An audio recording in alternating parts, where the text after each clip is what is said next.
দুপুরে রান্না করতেছি, বাঁধাকপির বড়া বানাচ্ছি।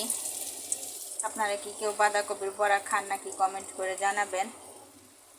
বাঁধাকপির বড়ার মধ্যে আপনার বেসন দিয়ে তৈরি করতেছি। বেসন সাথে একটু কর্নফ্লাওয়ার দিয়েছি, মশলা দিয়েছি সবগুলা,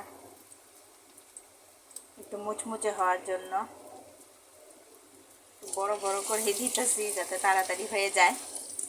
ছোট করে দিলেও চলে, হঠাৎ করে মনে চাইলো।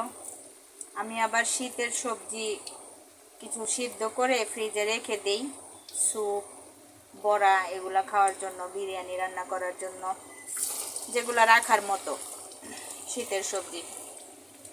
বাঁধাকপি কিছু রেখে দিয়েছিলাম, সেখান থেকে বড়া বানাচ্ছি।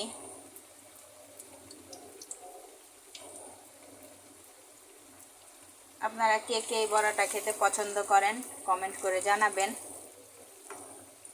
এই যে মাছ ভুনা করলাম, তেলাপিয়া মাছ। কেমন হয়েছে আমার তরকারিটা কমেন্ট করে জানাবেন। তৈরি হয়ে গেছে আমার বাঁধাকপির বড়া।